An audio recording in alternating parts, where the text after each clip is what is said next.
ஆமென். கர்த்தர் நல்லவர். அவர் கிருபை என்றும் உள்ளது. மீண்டும், மீண்டும் தினமும் உங்கள பார்க்கிறது எனக்கு ரொம்ப சந்தோஷம். நான் ஒரு காரியத்த ஒண்ணு சொல்லணும். என்னன்னா, 2, 3 நாளா ஆடியோ மட்டும் தான் வருது. வீடியோ வராததுனால, என்கிட்ட 2, 3 பேர் சொன்னாங்க, "தம்பி வீடியோ வரல" அப்படின்னாங்க. நான் சொன்னேன், "ஒரு சில காரியத்தினால வீடியோ வரல. ஆனா இனி வரக்கூடிய நாட்கள்ல வீடியோ வந்துரும்" அப்படின்னு. ஸோ, இப்போ நம்ப ஸ்ட்ரெயிட் டு ஸ்ட்ரெயிட் பார்க்கிறது ரொம்ப ஹேப்பியா ஃபீல் பண்றேன். நீங்களும் என்ன பார்க்குறீங்க. நானும் நீங்க பார்க்குற வியூஸு, நீங்க போடுகின்ற கமெண்ட்டு, இதில நான் எதற்கு ரொம்ப தேவனுக்கு ஸ்தோத்திரம் சொல்றேன் அப்படின்னா, நான் ஆசைப்பட்டது வந்து வேற. நான் வெளிநாட்டில போய் செட்டில் ஆகணும். அமெரிக்கால போய் செட்டில் ஆயிட்டு, அங்க வந்து எல்லா காரியத்தையும் பண்ணணும் அப்படின்னு நான் ஆசைப்பட்டு, அதற்கு வேண்டிய ப்ராசஸ்லயே நான் இறங்குனேன். எல்லாம் கிட்டத்தட்ட கைகூடி வர நேரத்தில தான், எல்லாமே அப்படியே தடம் புரண்டுருச்சு. அது தேவனுடைய அழைப்பு, சித்தம். ஒருவேளை நான் அது போல பண்ணி நான் வெளிநாட்டுக்கு போயிருந்தேன்னா, அவர் ராஜ்யத்துக்கு நான் பயன்பட்டுருப்பேனான்னு கேட்டீங்கன்னா, கண்டிப்பா பயன்பட்டுருக்க மாட்டேன்.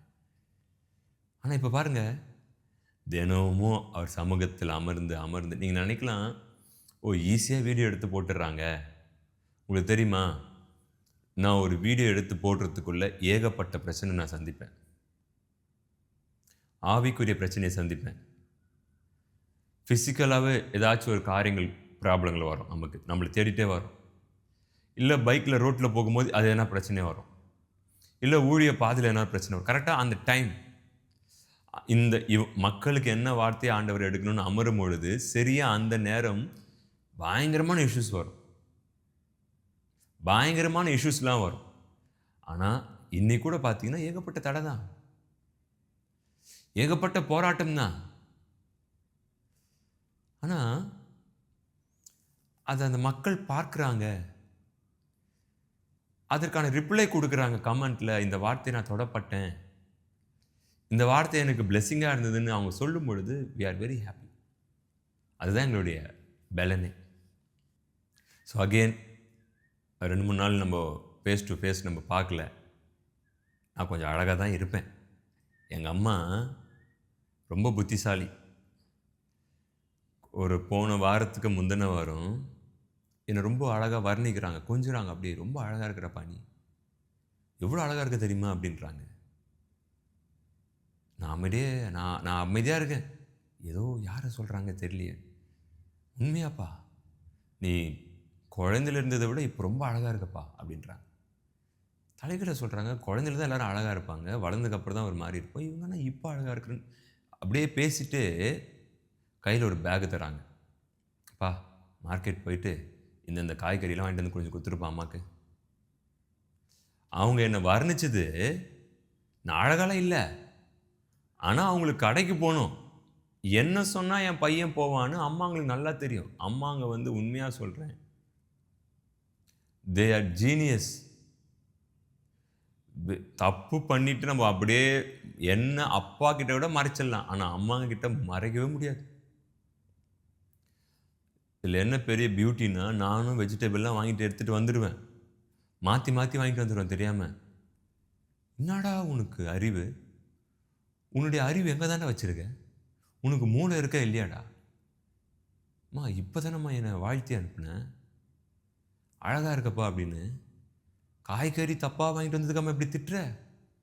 அவங்களுக்கு தேவை, நான் மார்க்கெட்டுக்கு போணும். அவ்வளதான்.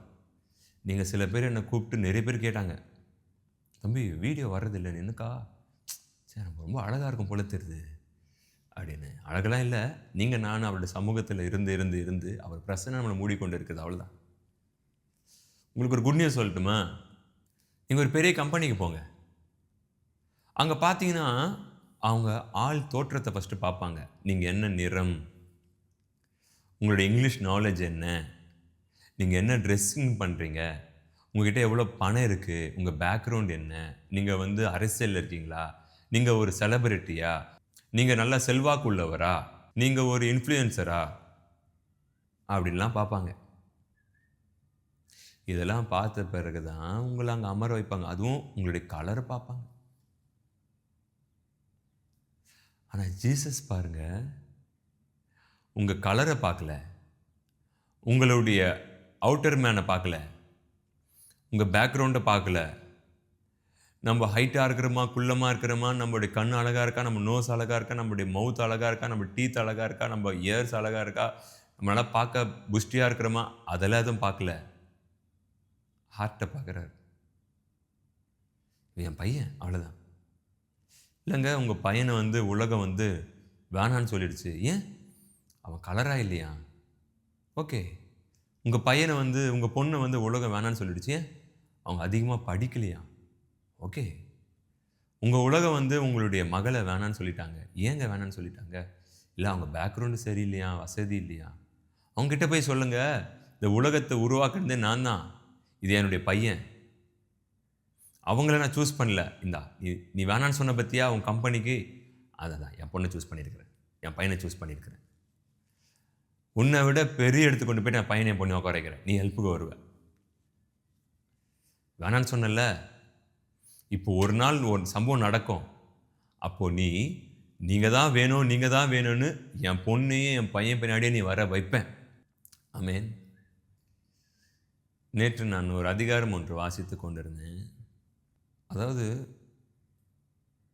நீங்கள் திருச்சபைக்கு போகிறீங்க அப்படின்னா, என்னுடைய தாழ்மையான ஒரு அட்வைஸ்,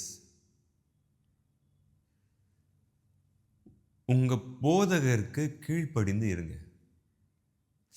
ஈவன் தோ நீங்கள் அழைப்பை பெற்றிருந்தாலும் அதை உங்கள் போதகர்கிட்ட போயிட்டு உறுதிப்படுத்தி கொள்ளுங்க. ஏன்னா உங்களை அழைத்த தேவன் தான் உங்களுக்கு முன்பதாக உங்கள் போதகர் அழைத்திருக்கிறார். உங்களை உங்கள் போதகருடைய அவருடைய அந்த ஒரு காரியத்திற்குள் உங்களை அமர வைத்து, உங்கள் போதகருடைய ஆலோசனைக்குள் உங்களை அமர வைத்து அங்கிருந்து தான் உங்களை உருவாக்கி இருக்கிறார். உருவாக்கின பிறகு நான் எல்லாம் பண்ணுவேன்னு பண்ணாதீங்க, உங்கள் போதகருக்கு அடங்கிருங்க.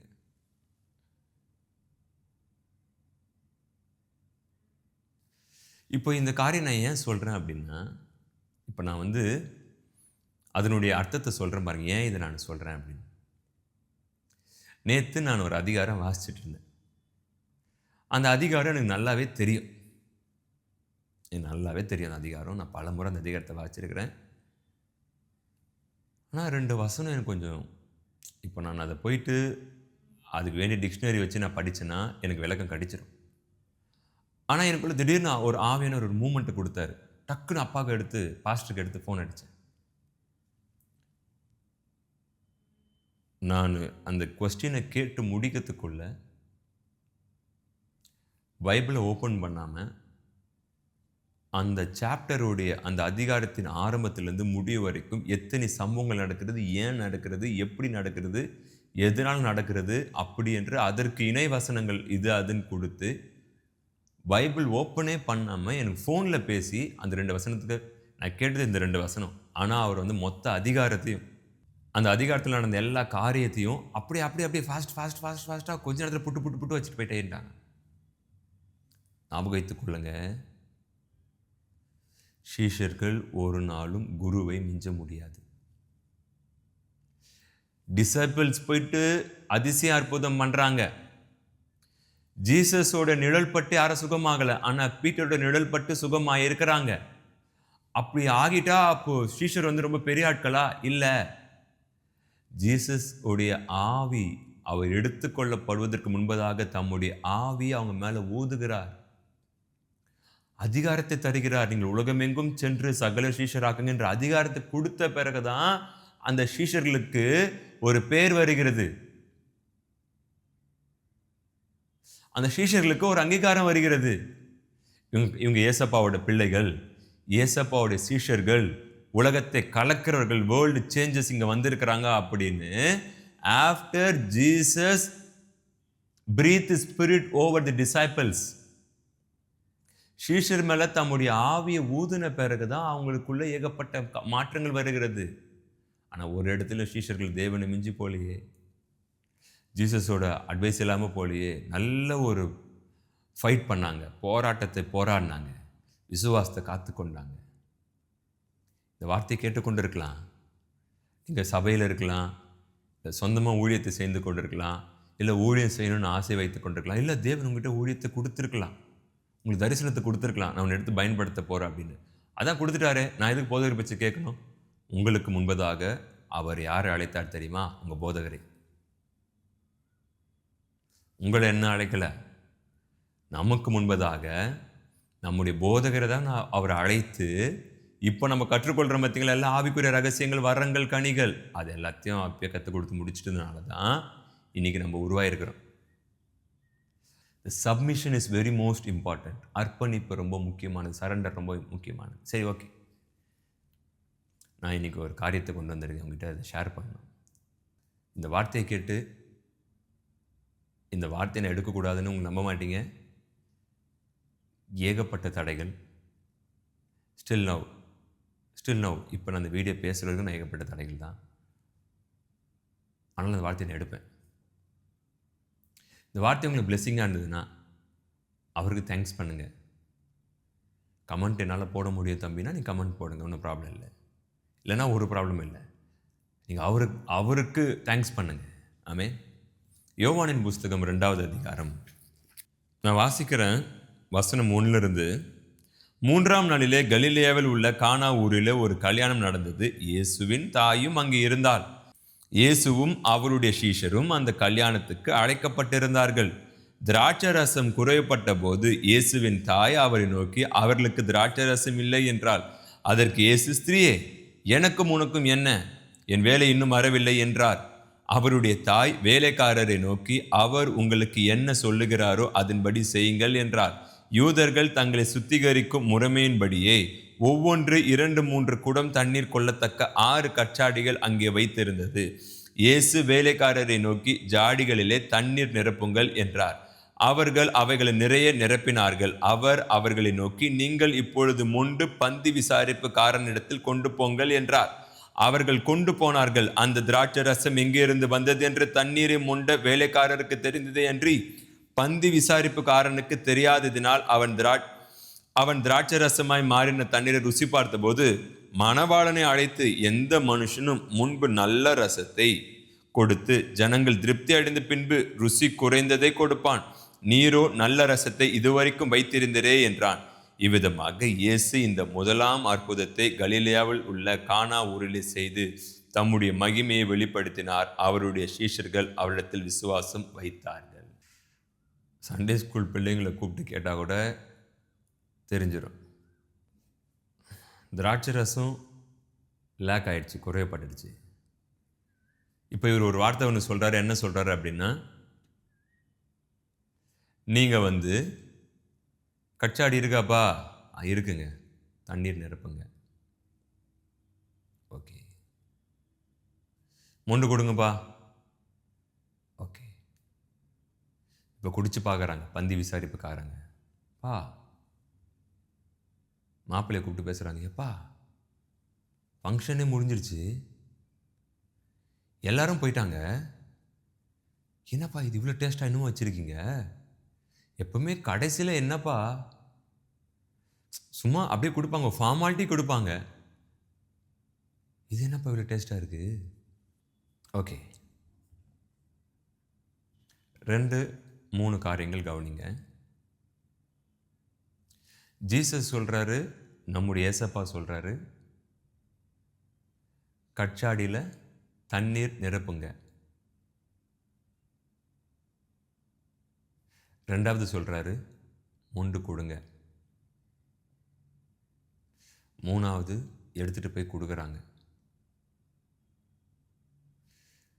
தண்ணி ஊற்றுனவங்களும் சரி, அதை மொண்டவங்களும் சரி, போய் கொடுத்தவனும் சரி, சந்தேகப்பட்டு இருந்தால் அங்கே அதிசயம் நடந்திருக்குமான்னு கேட்டிங்கன்னா நடந்திருக்காது. அவங்களுக்கு என்னன்னா, இதை செய்ய சொல்லிட்டார், நான் செய்கிறேன். ஏசப்பா முன்கூட்டியே சில அதிசய அற்புதம் பண்ணியிருக்கிறாரு, இப்போ நான் நம்புகிறேன் அப்படின்னா பரவாயில்ல. அவங்க ஃப்ரெஷ். யார் தண்ணியை ஊற்றுறாங்க பார்த்தீங்களா அந்த கச்சாடி உள்ள, அவங்க ஃப்ரெஷ்ஷாக பார்க்குறாங்க. தண்ணியை மொள்றாங்க பாருங்க, அவங்க அமைதியாக பார்க்குறாங்க. ஏதோ பண்ண சொல்கிறாரு, நான் பண்ணுறேன். அமைதியாக பார்க்குறாங்க. ஆனால் ரசமாக மாறிடுச்சு. நல்லா கவனிங்க. ஒன்னே ஒன்று சொல்லுவார், நீ விசுவாசின்னு சொல்லுவார். நீ நம்பு. உன் மெடிக்கல் ரிப்போர்ட்டை பார்த்து நீ பேசு. நான் சுகமாயிட்டேன்னு பேசு. நல்ல வேலை இல்லைங்க, நல்ல வேலை இருக்கிற மாதிரி நீ பேசு. நான் கிரியை செய்கிறேன். எந்த கம்பெனியில் வேலை வேணும், எவ்வளோ சேலரியில் வேணும், நீ பேசு. குடும்பத்தில் ஏகப்பட்ட பிரச்சனையாக இருக்குங்க, பண தேவையாக இருக்கு, அப்போ நீ பேசு. ஆக்ஷனில் பண்ணு, காமி. ஒருவேளை அந்த தண்ணி மொண்டு ஊத்துறவங்க நான்லாம் ஊற்ற மாட்டேங்க அப்படின்னு சொல்லியிருந்தா என்ன இருக்கும்? நீங்கள் சொல்லுங்கள் பதில். அதிசயம் நடந்திருக்குமா? அதே தான் உங்களுக்கும் எனக்கும். அதெல்லாம் இல்லை, ஏசப்பா வந்து முழுமையாக முடிக்கணும். ஏசப்பா வந்து முழுமையாக முடிக்க மாட்டார். ஏசப்பா ஒன்று சொல்கிறாரு, நீ தைரியமாக யாரையும் காரியத்தை நடப்பி, நான் அதிசயம் நடத்துவேன். நீ என்னை விசுவாசி, நான் நடத்துவேன். ஆக்ஷனில் காமி, நடந்து உண்மையாக நடந்த மாதிரியே இரு. தண்ணி ஊற்றும் போது ரசமாக மாறல, அதை முண்டு பரிமாறுறாங்க பாருங்க, ரசமாக மாறிடுச்சு. உங்களுக்கு ஒரு காரியத்தை சொல்கிறேன், எப்படிங்க மாறி இருக்கும்? நான் சொல்கிறேன் எப்படி மாறிச்சுன்னு. அந்த திராட்சை பழத்தை, அந்த திராட்சை கொடியை, அந்த திராட்சை பழத்தின் இனத்தையே உருவாக்கினது யார் தெரியுமா? தேவனாகி கர்த்தர். அது இவ்வளோ டேஸ்ட்டாக இருக்கணும், அது இந்த அளவு தான் சீடு இருக்கணும், அது வந்து திருமணத்திற்கு இதை உபயோகிப்பாங்கன்னு யோசித்ததுனால தான் அவரால் அந்த அதிசயத்தை பண்ண முடிஞ்சது. இன்னும் ஒரு காரியத்தை சொல்கிறேன், நானே திராட்சை செடி, நீங்கள் கொடிகள். நான் உங்களிலும் நீங்கள் என்னிலும் நிலைத்திருந்தால், நீங்கள் தண்ணீரை ஊற்றி அதை மொண்டு கொண்டு போனாலும் அதே திராட்சை ரசமாக மாறும். ஏனென்றால் நான் உங்களிலும் நீங்கள் என்னிலும் என் வார்த்தையிலும். கல்யாண வீட்டில் தேவன் சொல்கிறார், ஏசப்பா சொல்கிறாரு, மொண்டு கொடுங்க. இப்போ அவர் அவர்களிலும். இப்போ இவர் சொன்ன வார்த்தைக்கு அவங்க பண்ணுற ஆக்ஷன் என்ன தெரியுமா? மொண்டு கொடுக்குறாங்க. அப்படி என்றால் அவர்கள் தேவனிலும். 2 பேரும் ஒன்றாக நிலைத்திருந்தால் எப்பேற்பட்ட தண்ணீரை மொன்று போய் கொடுத்தாலும் அது திராட்சை ரசமாக மாறும். ஏனென்றால் அவர் தான் திராட்சை செடி. அவர் தாங்க செடி, அவர் தான் திராட்சை தோட்டம். நீங்க நானெல்லாம் வந்து கிளை, நீங்க நானெல்லாம் வந்து திராட்சை பழம், அவ்வளவுதான். ஆனா அந்த மெயினான எசன்ஸ், சார் நமக்கு எங்கிருந்து வருது? அவரிடத்திலிருந்து வருகிறது. இங்க அந்த தண்ணியை மொண்டு ஊத்துறாங்க பார்த்தீங்களா, அவங்களும். ஊத்த சொன்னாரு பாருங்க ஏசப்பா, அவங்களும் 2 பேருமே ஒன்னா இணைக்கப்படுறாங்க. ஆகவே என்ன ஆகுதுன்னா, மிகுந்த கனிகளை. என்ன கனி? அங்க ஒரு அற்புதம் நடக்குது, ஃபர்ஸ்ட் மிராக்கிள் நடக்குது. நீங்க தேவனோடு, தேவன் உங்களோடு இருந்து நீங்க என்ன காரியம் பண்ணாலும் அது அதிசயமாக முடியும். அடுத்தது ஒன்று ஞாபகம் வைத்துக் கொள்ளுங்க, அதிசயம் நடக்க அதற்கு வேண்டிய கொஞ்சமாச்சுன்னா பொருள் வேணுங்க. கொஞ்சம் திராட்சை கூட போதுங்க, கொஞ்சம் ஜூஸ் எப்படின்னா க்ரஷ் பண்ணி பிழிஞ்சு ஜூஸ் எடுத்துடலாம். கிடையாது, தேவையே இல்லை. அதிசயம் நடக்க அந்த பொருட்களோ அந்த தேவையோ அந்த காரியங்களோ தேவையே இல்லை, எதுவுமே வேணாம். அதிசயம் நடத்த ஒன்றே ஒன்று வேணும், விசுவாசம் வேண்டும். அந்த விசுவாசம் யார் மீது வைக்க வேண்டும் என்றால், உங்களுக்காகவும் எனக்காக மரித்த இயேசு கிறிஸ்துவின் மேல வைக்க வேண்டும்.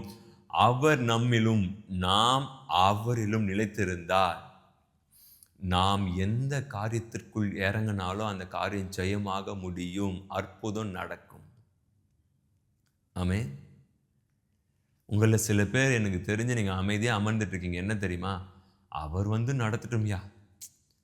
ஏங்க, மோசே போயிட்டு முறையிடுறாருங்க, பா செங்கடல் வந்துருச்சுப்பா, என்னப்பா பண்ண மோசே? என் கிட்ட எதுக்கு மோசே முறையிடுற? உன் கையில் என்ன இருக்கு? கோல் இருக்கு, அதை கொண்டு போயிட்டு அடி, சமுத்திரத்தை அடி, 2ஆ பிளந்துரும், நீயே கடலை பிரித்துடு. அதே போல் மோசே போய் செஞ்சாருங்க. மோசே செஞ்சதுக்கு என்ன ஆச்சு தெரியுமா? ஒரு முழுவதும் கீழ்காற்று ஒன்று உருவாகி காலையில் எழுந்து பார்க்குறாங்க. கடல் 2ஆ பிளந்து நிற்குது. என் வாழ்க்கையில் இந்த அதிசயம் நடக்க ஒன்றுமே இல்லைன்னு பார்க்காதீங்க. ஒன்றுமே இல்லைன்னு தான் மிகப்பெரிய அதிசயமே. ஒரு காரியம் இருந்து அதிசயம் நடந்தா அது பேர் அதிசயம் இல்ல. ஒன்று இருந்ததுங்க, அதனால இது நடந்ததுங்க. எதுவுமே இல்லைங்க. அப்புறம் எப்படிங்க நடந்தது? தேவன் இருக்கிறாருங்க. திராட்சை ரசமே காலிங்க. அப்புறம் தண்ணியை ஊத்துனாங்க, என்ன ஆச்சு? ரசமா மாறிடுச்சுங்க. ஏன்? சொன்னவர் திராட்சை செடிங்க. அவர் மூலமாய் அவருக்கு என்று இந்த உலகம் உருவாக்கப்பட்டிருக்கிறது. அவரை அல்லாமல் இந்த உலகம் உருவாக்கப்படவில்லை. உலகத்தில் இருக்கிற அத்தனை குடிகளும், அத்தனை பூமியில இருக்கிற எல்லா மனுஷரும், மிருக ஜீவன்களும், எல்லா விதமான காரியமும் யாருக்காக உருவாக்கப்பட்டிருக்கிறது என்றால் நசரேயனாகிய இயேசு கிறிஸ்து மூலமாய் அவருக்கென்று அவர் மூலமாய் உருவாக்கப்பட்டிருக்கிறது. உருவாக்குறது ஒன்றும் அவரை அல்லாமல் உருவாக்கப்படவில்லை. அவர் எல்லாமே எதுவும் உருவாக்கப்படவில்லை. எல்லாமே அவருக்காக, சகலமும் அவர் மூலமாய் அவருக்கென்று உருவாக்கப்பட்டிருக்கிறது. நீங்க நான் எவ்வளவு பாக்கியமான மக்கள் தெரியுமா? நீங்க நான் அவரை விசுவாசித்து அவரை நம்பி, ஒரு காரியத்துல நான் இறங்குறேன். நீங்க சொன்னீங்க, அதை செய்ய சொன்னீங்க. நான் கண்மூடித்தனமா நம்புறேன். என் திராணிக்கு மிஞ்ச ஒரு காரியம் தான், என் திராணியை விட ரொம்ப ஒரு பெரிய ஒரு காரியம் தான். ஆனால் சொன்னது நீங்க என்ன சொல்றீங்க? தண்ணி ஊத்த சொல்றீங்க, அவ்வளவுதானே. நீங்க எங்ககிட்ட சொல்லி கையில் டக்குன்னு திராட்சை பழத்தை உருவாக்குன்னு சொல்லி தான் கஷ்டம். என்ன இருக்கு? தண்ணி இருக்கு, எடுத்து ஊத்து.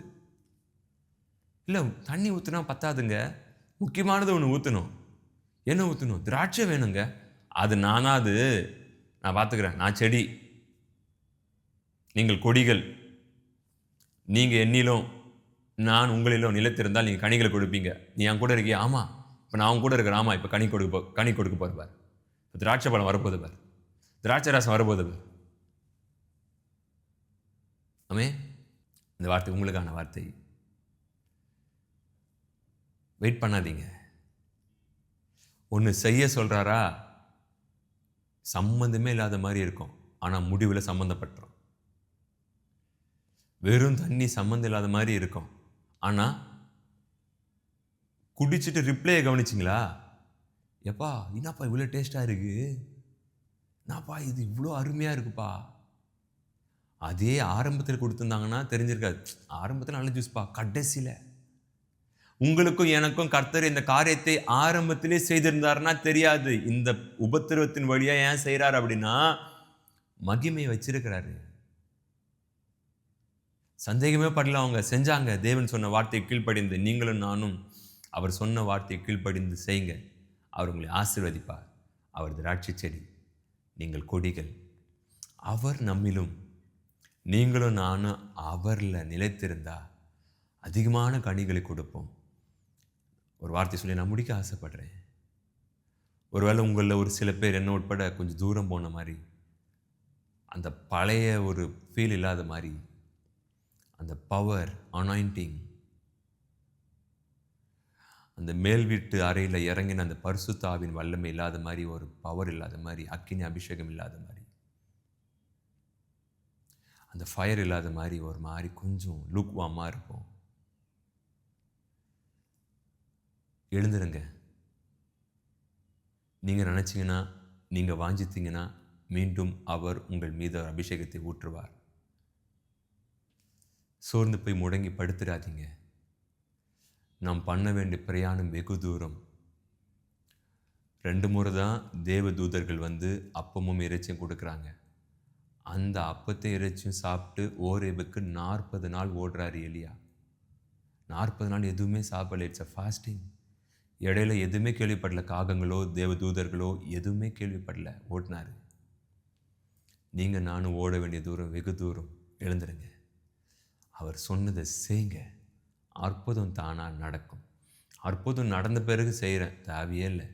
நீங்கள் செய்தாதான் அற்புதம் நடக்கும். கர்த்தர் உங்களை ஆசீர்வதிப்பார். மீண்டும் சந்திப்போம். God bless you. ஆமென்.